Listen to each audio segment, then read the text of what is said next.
All right, so Fudge-a-mania Chapter 6. This is page 41. The Perfect Babysitter. The next morning, Sheila cornered my mother on the porch. She had the brilliant idea that she should babysit Fudge and that Mom should pay her.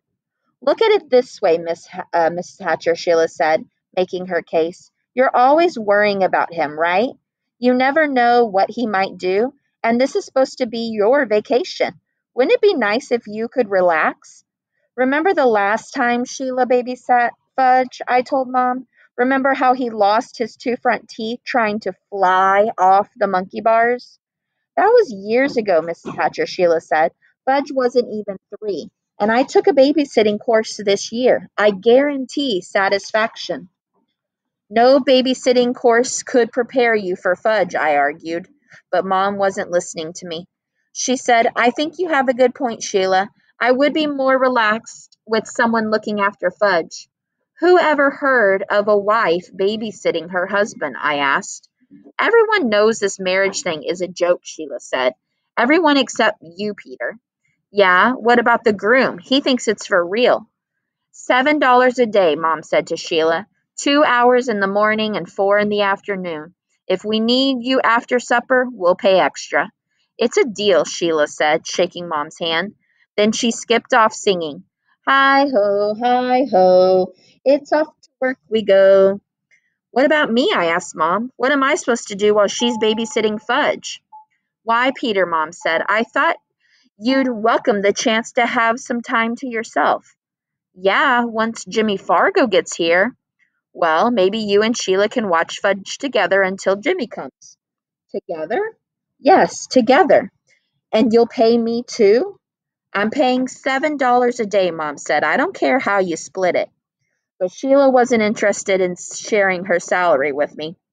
It was my idea, she said. Why should I give up half my money? Because he's too much for one person to handle. I can handle anything, Peter. I'm a very responsible person. She turned away from me and called, Fudgy, where are you? Up here, honey, Fudge called back in his best husband voice. He was sitting on a branch in the swing tree. What are you doing up there? Sheila asked, standing under him. Resting, Fudge said. A bird always rests after breakfast. I've got news for you, I told him. You're not a bird. I'm practicing for when I grow up, he said. You're not going to be a bird when you grow up, I reminded him. I know I'm not going to be a bird, he said, swinging his feet. I'm going to be a bird breather. What's a bird breather? Sheila asked. Somebody who breathes for birds. I never heard of that, Sheila said. People don't breathe for birds. That's how much you know. Sheila looked at me. He means a bird breeder, I said. Without me, she'll never understand him. Oh, a bird breeder? Sheila said. That makes more sense. What makes more sense? Fudge asked. Being a bird breeder? Sheila said. What's a breeder? Fudge asked. Someone who breeds birds and animals, Sheila said. What breeds? Sheila looked at me again. You wanted to be in charge, I said. You answer his questions. It's someone who raises animals, Sheila explained. Like a dog breeder raises dog, and a cat breeder raises cat, and a bird breeder raises birds. And a baby breeder raises babies? Fudge asked. Not exactly, Sheila told him. Parents raise babies. How come baby breeders don't raise babies? I don't know, Sheila said. It just doesn't work that way. I started to laugh. Just wait till she finds out how many questions he asks a day. Now come down from that tree, Sheila told Fudge. No. Very well, she said, sounding exactly like our fifth grade teacher. She marched off towards the garage and came back with a 10-foot ladder. Just as she got it to the tree, Fudge scrambled down, fast as a squirrel. Ha ha, he sang. Fooled you, didn't I? Sheila put her hands on his shoulders and her face right up close to his. Now listen to me, Fudge Hatcher. I made a deal with your mother. I'm going to be your babysitter, and you're... He didn't wait for her to finish. I thought you were going to be my wife. First, I'm going to be your babysitter, she said, and if that works out, we'll talk about the wedding. After lunch, everyone went off to their afternoon activities just like at summer camp. Libby went to work at Eichel's ice cream parlor. Grandma and Buzzy Sr. went for a hike in Acadia National Park. Mom and Dad took Tootsie to the pond to see the ducks. The Tubmans went to visit friends, and Sheila took Fudge down to the beach. So for once, there was no one around to bother me, no one to ask stupid questions. This is the life, I thought, as I stretched out in the hammock in the backyard. I can do anything I feel like doing now. I can finish my Gary Polson book or ride my bicycle out to the lighthouse. I looked over at Turtle, who was sleeping in the sun. I could tell he was having a dream by the way his legs and tail twitched. I thought about taking him for a walk. He could use the exercise. Since we got here, he's been sleeping a lot. A walk to the beach would do him good. I jumped up and called, "Come on, boy, let's go have some fun." Turtle opened his eyes and looked at me. He yawned.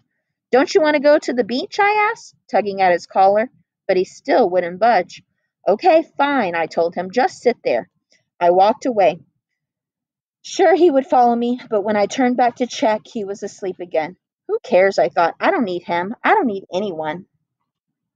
I can have plenty of fun on my own. I walked through the woods to the beach. Sheila and Fudge were out in front of Mrs. A's house rock hunting. What a joke. The whole beach is made up of pink rocks. When the tide is out, you can walk on rocks for miles. I headed in their direction. At first, they didn't notice me. They were too busy choosing rocks to dump in their bucket. So I snuck up right behind Sheila and made a loud barking sound like ruff.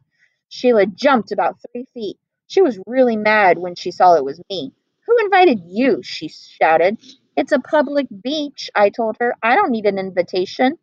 "I want you to know, Peter Hatcher, that even if you spend all day, every day with us, you're still not getting a penny of my babysitting money." "I don't want your money."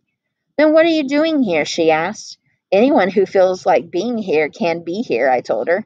"So how come you didn't feel like being here before? How come you suddenly feel like it now?" I spread my arms wide and sang as loudly as I could. "Who can explain it? Who can tell you why?" Fudge started laughing. "Don't encourage him," Sheila said. I kept on singing. "Fools give you reasons, wise men never try." I learned that song last night from Buzzy Sr. and Grandma. It's called Some Enchanted Evening. "This is too embarrassing for words," Sheila said. I would have kept on singing, but Mrs. A called from her porch. "Yoo-hoo! Yoo-hoo, boys!" She waved to us. "Did you find your uncle?" "He was at home," Fudge called back. "He was hiding." That's a relief. I was worried. "What uncle?" Sheila asked. "Uncle Feather," Fudge said. "She thinks he's my real uncle." "Why would she think that?" Sheila said. "She just does," Fudge said. "Right, Pete?" "Yeah, right," I told him. "But that doesn't make any sense," Sheila said. "A lot of things don't make any sense," Fudge said, like a bird breather. I thought, "Yoo-hoo!" Miss A called again. "Come up and have a snack. Missy's here." Fudge took off and Sheila panicked. "Wait for me, Fudgy," she called. She tried to lift the bucket, but the perfect babysitter hadn't stopped to think about how much rocks weigh.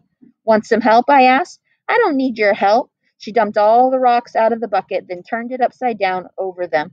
"Worried someone's going to steal your rocks?" I said. "These rocks are special." "Oh, I guess I didn't notice since there's about 2 zillion more exactly like them."